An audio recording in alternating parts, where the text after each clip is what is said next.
Olá, esta é a segunda aula do curso de Fotônica Básica do Departamento de Engenharia Elétrica da Universidade de Brasília. Meu nome é Alexandre Romariz. Na aula anterior, nós ficamos de estudar as fontes. Fizemos uma lista de tópicos a estudar e nós começaríamos com as fontes de luz. Nosso roteiro para essa parte, que deve tomar algumas aulas, será o seguinte: nós precisamos entender o que é a luz, a natureza da luz. Nós veremos que a luz é uma radiação eletromagnética. A partir disso, nós precisamos, então, rever ou ver, para quem não tiver visto, as equações de Maxwell que descrevem o eletromagnetismo. Nós vamos concluir que essa radiação eletromagnética propaga-se na forma de ondas. Então, é conveniente que a gente reveja alguns conceitos da física ondulatória. Em seguida, nós estamos prontos para estudar o primeiro tipo de emissão de luz, chamada incandescência. O corpo emitindo luz por sua temperatura. Para isso, será interessante estudar o modelo físico para esse fenômeno, que é chamado radiação de corpo negro. Feito isso, a gente então segue para os demais tipos de emissão, o que eu vou detalhar em outro momento.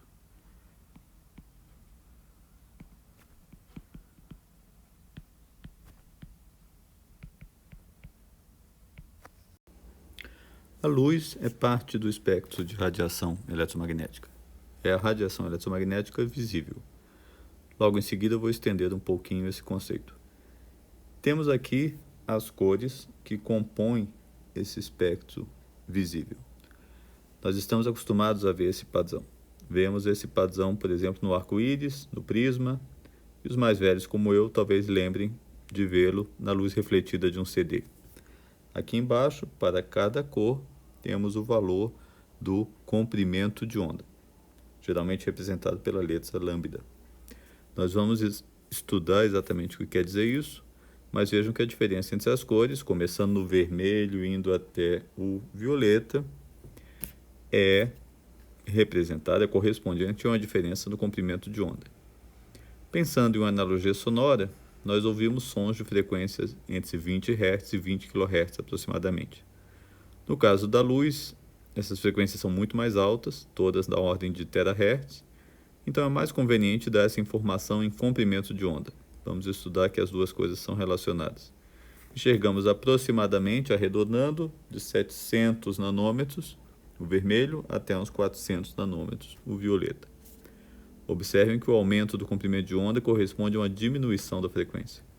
Então fica parecendo que a escala de comprimento de onda está invertida. Um fato curioso, o pico da resposta do olho humano está por aqui, no amarelo, e coincide aproximadamente com o pico da emissão da nossa estrela, o Sol.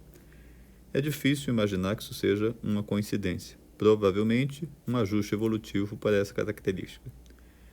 Eu avisei que nós íamos estender o conceito de que luz é radiação visível. O que ocorre é que geralmente nós incluímos também o infravermelho próximo. Infravermelho próximo é a radiação de comprimentos de onda mais altos que o vermelho, portanto de frequências abaixo do vermelho, entre aqui os 700 nanômetros e até uns 2,5 microns ou 2.500 nanômetros. Inclusive, na faixa do infravermelho aqui estão os comprimentos de onda de interesse para as comunicações ópticas. Usamos também LEDs de infravermelho para controle remoto. Aqui temos um vídeo no qual nós vamos observar que a emissão do controle remoto não é completamente invisível. Há uma fraca emissão no vermelho, como vocês podem observar aqui. Isso às vezes é visível a olho nu, às vezes não, depende do LED. Há o truque de tentar usar a câmera do celular, como eu fiz aqui. ela não tem exatamente a resposta do olho, ela acaba deslocando um pouco essa resposta e você acaba vendo o infravermelho que não veria a olho nu. Radiação eletromagnética é explicada pela teoria do eletromagnetismo. Nós vamos então estudar a formulação que Maxwell fez dos fenômenos dessa teoria. Ele sistematizou fenômenos e leis identificados por vários cientistas anteriores e fez também uma contribuição essencial e revolucionária. Mas vamos aos poucos. Primeiro, Coulomb identificou que cargas elétricas sofrem atração ou repulsão mútua. Cargas elétricas são propriedades essenciais da matéria. Quando dizemos essencial, estamos querendo dizer, não perguntem por quê, porque nós não saberíamos explicar. Elas simplesmente existem. A formulação moderna para este fenômeno é de que uma carga elétrica no espaço gera em torno dela um campo elétrico. Uma outra carga QT, colocada na região, vai experimentar uma força F, que pode ser calculada desse jeito. Ela é proporcional à carga e proporcional ao campo elétrico. Observe, o campo elétrico, então, ele é vetorial. Cada ponto do espaço tem essa nova propriedade essencial agora do espaço, chamada campo elétrico, que ele é um vetor.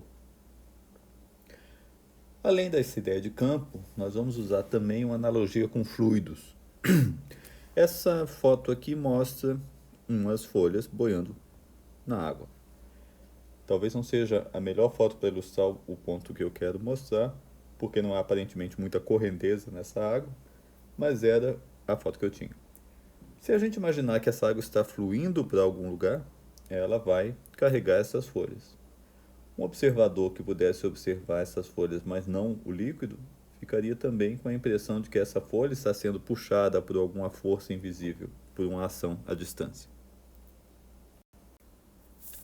Continuando então com essa analogia, a intensidade, vamos dizer assim, desse campo pode ser estudada calculando-se o fluxo desse fluido imaginário.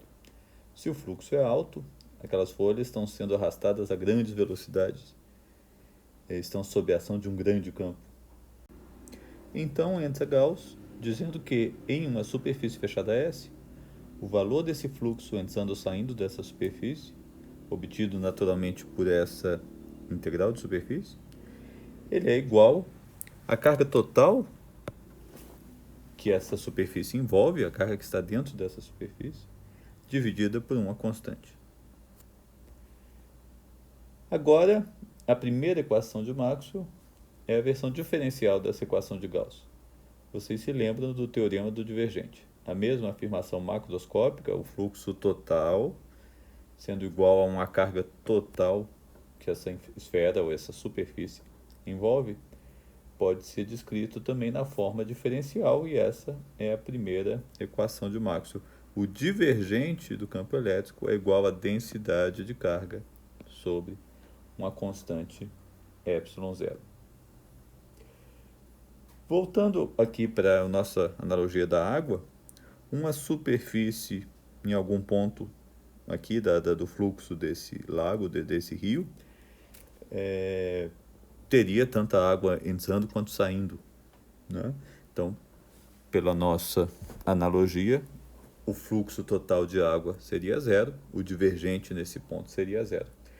Se eu imaginar que essa superfície está envolvendo uma fonte de água, aí o fluxo não é mais zero, há um fluxo maior saindo do que entrando.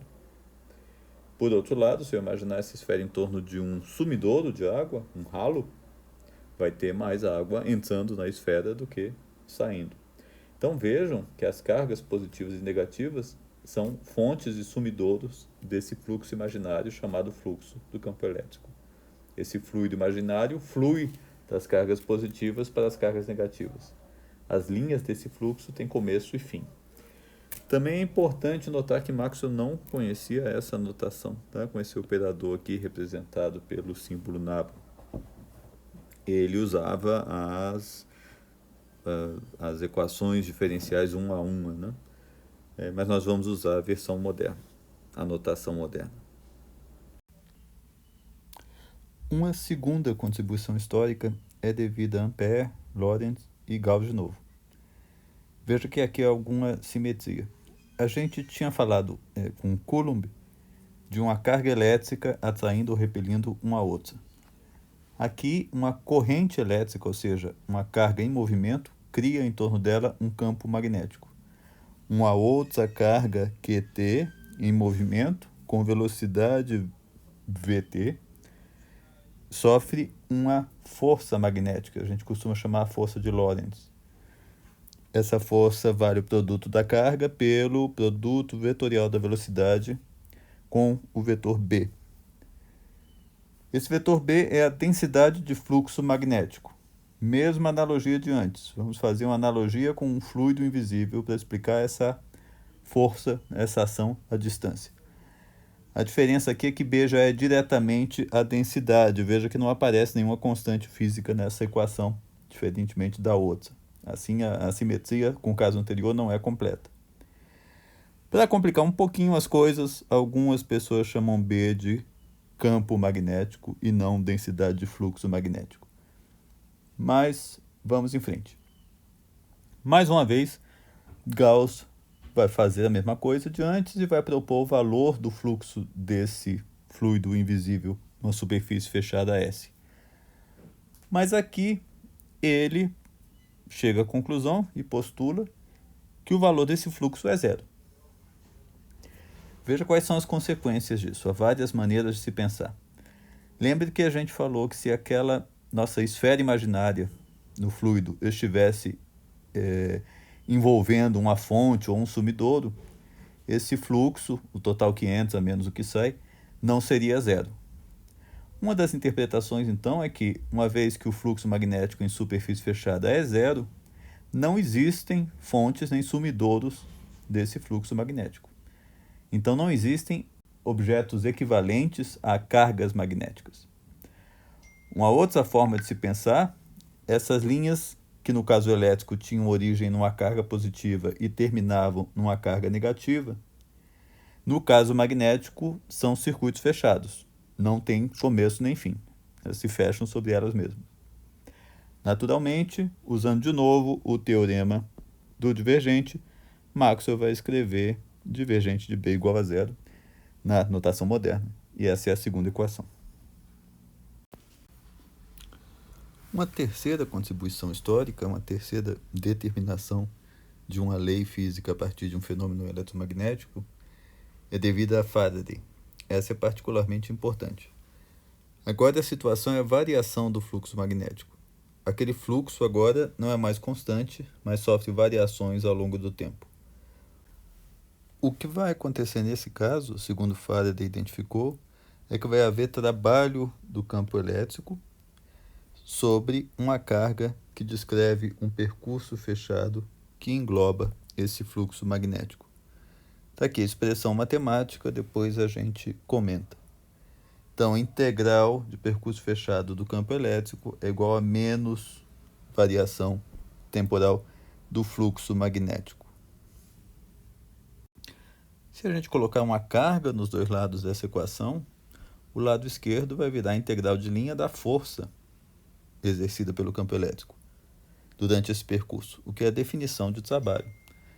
Então, essa carga recebeu ou entregou energia durante esse período. Esse menos, vocês se lembram que a gente chama geralmente de lei de Lenz, né? A tensão induzida, a força eletromotriz induzida é contrária à variação do fluxo. Vejamos o que isso significa. Em primeiro lugar, o campo elétrico, nesse caso, deixa de ser conservativo. Num campo conservativo, você descreve uma trajetória fechada e, ao final dela, essa partícula que descreveu essa trajetória nem recebeu, nem entregou energia líquida a esse campo. Imagine lançar uma bola verticalmente contra o campo gravitacional terrestre. Eu preciso de esforço para fazer essa bola ganhar altura e depois o campo gravitacional vai devolver essa energia de forma que ela volta ao mesmo ponto sem ter ganhado ou perdido energia. Isso deixa de ser verdade sobre o campo elétrico quando o percurso da carga envolve um campo magnético variável. Outra forma de ver, voltando aos nossos fluidos imaginários, é que agora esse fluido promove rotações. Aquela partícula sob o fluxo desse fluido pode descrever círculos autonomamente. Se eu colocar uma hélice nesse fluido, ele vai girar pelo movimento desse fluido.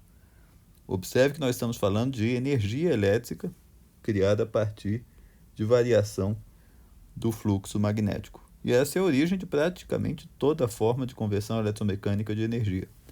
Você vai ter um grande ímã, vai fazer ele variar espacialmente de alguma forma ao longo do tempo. A maneira mais simples é fazer esse grande ímã girar, uma turbina. O que vai mudar é como você vai fazer essa turbina girar. Pode ser uma queda d'água e você tem a hidrelétrica. Pode ser vapor d'água sob alta pressão. Você tem as várias termoelétricas que vão ser subdivididas pela forma como você obteve esse vapor. Foi por combustão, foi por reação termonuclear. A única forma de conversão de energia elétrica que não vai se encaixar nesse esquema é a energia solar.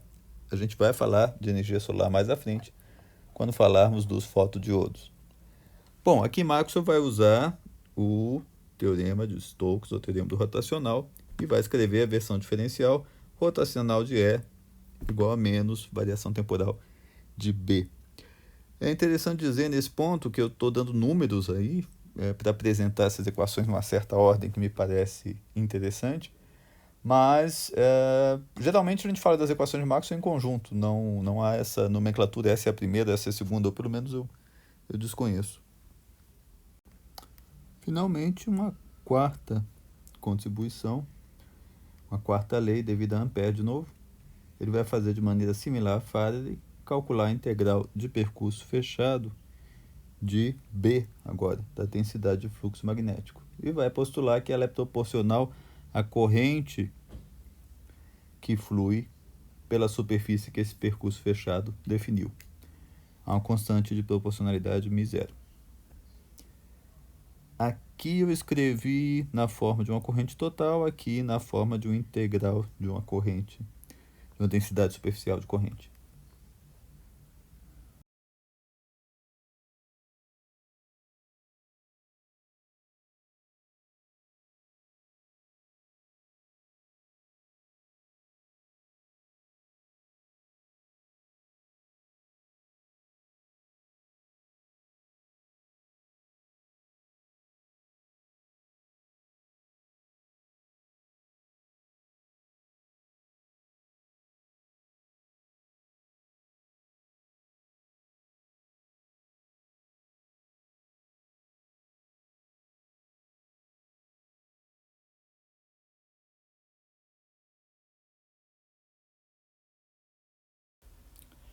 Eu repeti aqui a expressão, então, da lei de Ampère. E Maxwell, mais uma vez, vai usar a versão diferencial e escrever rotacional de B igual a μ0J. Mas aqui tem uma coisa diferente. Maxwell vai postular um termo adicional. Ele vai escrever que esse μ0 multiplica dois termos, o J e esse termo ε0, derivada temporal do campo elétrico. Ampère não disse isso. E por que Maxwell fez isso? É difícil de justificar experimentalmente na época dele. Esse termo μ0, ε0 que vai aparecer aqui é muito pequeno, para que se notasse qualquer efeito. Ele usou algumas analogias, o que provavelmente indica que ele não estava muito seguro da justificativa para isso. Por exemplo, ele fala sobre correntes de deslocamento. Imagina que esse campo elétrico está aplicado sobre um isolante. Então não há cargas livres para se moverem, ele não vai provocar uma corrente. No entanto, ele vai provocar um deslocamento das cargas de sua posição de equilíbrio, né? Se você tem um íon e você aplicou esse campo elétrico, o íon, se for positivo, vai se deslocar um pouco para um lado, se for um ânion, vai se deslocar um pouco para o outro. Ele afirma, e não está errado, pelo menos em termos de analogia, que esse deslocamento é o começo, né, o início de uma corrente elétrica, ele tem que ser justificado. Ok, esse argumento parece funcionar, difícil vai ser justificá-lo no próximo slide, vocês vão ver por quê. Bom, em resumo, aqui estão as 4 equações, 2 em divergente e 2 em rotacional. duas em campo elétrico, duas em densidade de fluxo magnético. Existe, como vocês podem ver, alguma simetria. Agora nós vamos aplicá-las no vácuo, algo que provavelmente não fazia muito sentido na época de Maxwell. A ideia de um espaço sem matéria e sem nada era um pouco estranha. Talvez vocês saibam que mesmo depois de demonstrada a onda eletromagnética, e a gente vai ver a evidência matemática em seguida, os cientistas ficaram discutindo que meio era esse no qual essa onda se propagava. Eles não estavam preparados, talvez, para a ideia de que é uma onda que se propaga como uma propriedade fundamental do espaço, sem intervenção de matéria alguma. Mas vamos aplicá-la ao vácuo, como eu disse. Então, nós vamos fazer ρ igual a zero, não existe carga nessa posição que eu estou no espaço, e I igual a zero, não existe corrente. Naturalmente, o divergente de E passa a ser zero, porque ρ passa a ser zero. Essa equação não muda, essa equação não muda. E aqui, como J igual a zero, eu vou ficar com rotacional de B, M0, Y0, derivada de E em relação ao tempo. Mas, espera aí, eu tinha dito, na verdade Maxwell tinha dito, ali no outro slide, que a justificativa para esse termo era que você tem cargas presas num dielétrico e elas se deslocam um pouco e isso é o começo de uma corrente. Bom, eu avisei, esse argumento não ia funcionar há muito tempo. Por que eu vou deixar esse termo aí agora no vácuo? Vou deixar esse termo porque eu preciso dele. Vamos dizer assim, ele é legal, ele nunca fez mal a ninguém. Se você não gostou da justificativa, você não está sozinho. Há algumas formas de atacar esse problema de justificar essa questão no vácuo. Uma delas, mais pragmática, é dizer, olha, a teoria são essas equações, e elas funcionam. Conte para você mesmo a historinha que você quiser para justificar essas equações intuitivamente. Um argumento que Maxwell não usou, até onde eu sei, mas outros depois usaram, por exemplo, Feynman, Nobel de Física, nas aulas dele sobre eletromagnetismo, ele fala e usa esse argumento, é o seguinte: se não houver esse termo aqui, você pode provar que corrente não existe. Da seguinte maneira. Está aqui a equação de Ampère sem o termo de Maxwell. Eu vou tomar divergente dos dois lados dessa equação. Então vamos ficar com divergente do rotacional de B é igual a divergente de μ0 do J. Ocorre que divergente de qualquer rotacional é zero. Isso é uma identidade de cálculo vetorial. Vocês podem aí revisar do seu curso de cálculo 3. Então, do outro lado, você vai ter divergente de J igual a zero. Mas vocês lembram do divergente? Não era aquilo que me ajudava a calcular o fluxo? No caso, um fluxo de corrente? A conclusão é que corrente não flui, o que é um absurdo. Eu preciso daquele termo. Eu vou indicar para vocês, para quem estiver mais interessado em história da ciência, nas referências, textos que discutem de onde vem isso. Alguns vão dizer que Maxwell se inspirou na simetria. Se aqui aparecia a derivada de B, tinha que aparecer a derivada de E na expressão equivalente do outro lado. Um argumento muito bonito, muito interessante. Aparentemente pouca evidência histórica. Maxwell não escreve isso, até onde se vê, em lugar nenhum. Outros vão pegar esse argumento aqui do divergente, elaborar um pouco mais e mostrar que sem esse termo não se garante conservação de carga. Isso é um princípio muito importante na física. Então, nós precisamos desse termo. Ficamos assim. Tudo isso vai funcionar, mas esse pedacinho daqui da equação eu tenho que dizer apenas, preciso dele porque... Aqui estão de novo as equações de Maxwell para o vácuo, e a manipulação dessas equações leva a uma equação de onda. Eu não vou dar a demonstração inteira, mas vou mostrar o primeiro passo. A ideia é aplique rotacional sobre as duas equações que já tem rotacional. Então fica assim, rotacional do rotacional de E é igual a menos rotacional da derivada da densidade de fluxo magnético no tempo. E assim para outra equação. Depois de usar essa identidade vetorial aqui, rotacional do rotacional é gradiente do divergente menos laplaciano. Aplicar aos termos que não forem zero, as duas outras equações de divergentes. Vocês podem fazer aí os detalhes, não é tão difícil. Vocês vão chegar a duas equações, uma para o campo elétrico, outra para o vetor B. As duas exatamente no mesmo formato, que é assim. μ0 y0, derivada segunda no tempo, menos Laplaciano igual a zero. Essa é uma equação de onda. Como é que a gente sabe disso? Pelo formato, né, da equação diferencial. Uma equação de onda para um escalar, P, só para a gente dar um exemplo, P do espaço do tempo, ele tem exatamente esse formato. 1 sobre velocidade ao quadrado, derivada segunda de P em relação ao tempo, menos Laplaciano de P igual a zero. Essa velocidade, em particular, é chamada velocidade de fase. Vamos falar mais dela, mas é a velocidade que você precisa acompanhar a onda para estar sempre na mesma fase. Imagina que você está acompanhando uma perturbação senoidal propagando-se uma longa corda.